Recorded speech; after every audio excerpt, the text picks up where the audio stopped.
తండ్రి అయిన దేవునికి, మన రక్షకుడు అయిన యేసుక్రీస్తుకి, పరిశుద్ధాత్మ దేవునికి కృతజ్ఞతాస్తులు చెల్లించుకుంటున్నాను. ప్రియమైన దేవుని బిడ్డలారా, అనుదిన వాక్య ధ్యానములు అనే శీర్షికలో ఈ దినమందు మనం ధ్యానం చేస్తున్న వాక్య భాగము యెహెజ్కేలు గ్రంథము 11వ అధ్యాయము 19-20 వచనాలు చూద్దాం.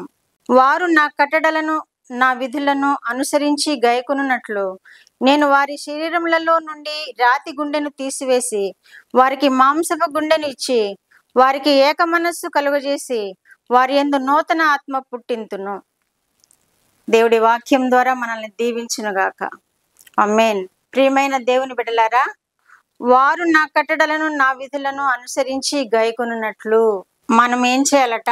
తండ్రి అయిన దేవుని కట్టడలను విధులను అనుసరించాలట. అది కోరుకుంటున్నారు మన దేవుడు. ఆయన కట్టడలు అనుసరించాలని మనకు నేర్పిస్తున్నారు. ఆయన విధులను గైకొనాలని ఆయన మనకు నేర్పిస్తున్నారు. కానీ మనం అనేక మార్లు పెడచెవిని పెడుతూ ఉన్నాం. వింటున్నాం కానీ దాన్ని అనుసరించి నడుచుకోలేకపోతున్నాం. వింటున్నాము కానీ వాక్యానుసారంగా జీవించలేకపోతున్నాం. ఎందుకంటే లోకంలో ఉన్న వాటిని మనము ఎక్కువగా ఆధారం చేసుకుంటున్నప్పుడు, మన తండ్రి అయిన దేవుని మీద మనము పూర్ణంగా ఆధారపడినప్పుడు మన లోకమే మనల్ని దేవుని యొద్ద నుండి లాగేస్తూ ఉంటుంది. కాబట్టి తండ్రి అయిన దేవుడు ఏమని చెబుతున్నారు? వారు నా కట్టడలను నా విధులను అనుసరించి గైకొనున్నట్లు నేను వారి శరీరములలో నుండి రాతి గుండెని తీసివేసి. మన శరీరంలో ఏముందట? రాతి గుండె ఉందట. ప్రియమైన దేవుని బిడ్డలారా, ఇర్మియా గ్రంథము 17వ అధ్యాయంలో కూడా ఇలా తెలియచేస్తుంది. 2వ వచనంలో, యూదా వారి పాపములు ఇనుప గంటముతోనూ వజ్రపు మొనతోనూ వారి హృదయం అనే పలకల మీద వ్రాయబడి ఉన్నదని తెలియజేస్తున్నాడు దేవుడు. చూసారా, మన హృదయం అనే పలకలు ఎలా ఉన్నాయట? రాతితో ఉన్నాయట. అందుకే దేవుడు ఇక్కడ ఏమంటున్నాడు? రాతి గుండెని తీసివేస్తానంటున్నాడు. ఇక్కడ రాతి గుండెని తీసివేసి మాంసపు హృదయమును నన్నెరుగు హృదయమును వారికి అనుగ్రహించేదను అంటున్నాడు. ప్రియమైన దేవుని బిడ్డలారా, మన హృదయాల్లో ఏమున్నదో పరిశీలన చేసుకోవాలి. రాతి హృదయం ఉన్నదా? మాంసపు హృదయం ఉన్నదా? మాంసపు హృదయము పెట్టాడా మన హృదయాల్లో దేవుడు?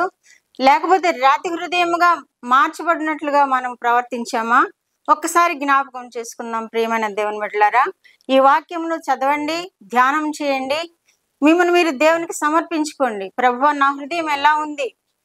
నా హృదయం రాతి హృదయముగా ఉందా? ఉంటే తొలగించండి ప్రభువా. మాంసపు హృదయముగా నా హృదయమును మార్చండి ప్రభువా. ఈ దినము నుండే నాయన నీ బిడ్డగా జీవిస్తాను ప్రభువా, నీకు సాక్షిగా ఉంటాను ప్రభువా, నిన్ను ఆరాధిస్తాను ప్రభువా అని ప్రార్థన చేయండి. దేవుడు తప్పక ఈ వాక్యం ద్వారా మనల్ని దీవిస్తారు. తప్పక మన హృదయాల్లో మాంస హృదయంనిచ్చి ఆయన బిడ్డలుగా చేసుకుంటాడు. కాబట్టి ప్రియమైన దేవుని బిడ్డలారా, ఈ వాక్యం ధ్యానించండి, ఆశీర్వదింపబడండి. ప్రార్థన చేద్దాం. మా దేవా, మా ప్రియ పరలోకపు ప్రభువా, మీ పరిశుద్ధ పాదములకు వందనాలు, స్తోత్రాలు నాయనా. మా రక్షకుడు అయిన యేసుక్రీస్తు దేవా, మీకు వందనాలు, స్తోత్రాలు నాయనా. పరిశుద్ధాత్మ దేవా, మీకు వందనాలు, స్తోత్రాలు ప్రభువా. ఈ ఉదయ కాలంలో మాకు ఇచ్చిన వాక్యం కొరకు మీకు స్తోత్రములు నాయనా. దేవా, మిమ్మల్ని పూర్ణ హృదయంతో మిమ్మల్ని అనుసరించిన ఎడల నాయనా, వారిలో ఉన్న రాతి హృదయం తీసివేసి మాంస హృదయం ఇస్తానని వాగ్దానం చేసిన దేవా, మీకు వేలాది స్తోత్రములు ప్రభువా. వింటున్న బిడ్డలను మీరు పరిశీలన చేయండి నాయనా. వారి హృదయపూర్వకంగా మిమ్మల్ని ఆరాధించడానికి కృప చూపండి నాయనా. వారి హృదయపూర్వకంగా మిమ్మల్ని స్తుతించడానికి కృప చూపునైనా. వారి హృదయాల్లోనైనా మాంసపు హృదయంను దయచేసే దేవుడు అని మీకు స్తోత్రాలు చెల్లించుకుంటున్నాం ప్రభువా. మీ బిడ్డలుగా అంగీకరింప చేసుకునండి దేవా, మీకు స్తోత్రములు ప్రభువా. మీ వద్దకు మళ్ళడానికి నేర్పించండి దేవా, మీకు స్తోత్రములు ప్రభువా. ఈ ఉదయ కాలంలోనైనా మా ప్రార్థనలు ఆలకిస్తున్నందుకు మీకు వందనాలు, స్తోత్రాలు చెల్లించుకుంటూ యేసుక్రీస్తు వారి పేరిట ఈ మనవులు మీ పాదముల యొద్ద వేడుకుంటున్నాను పరమ తండ్రి. ఆమేన్.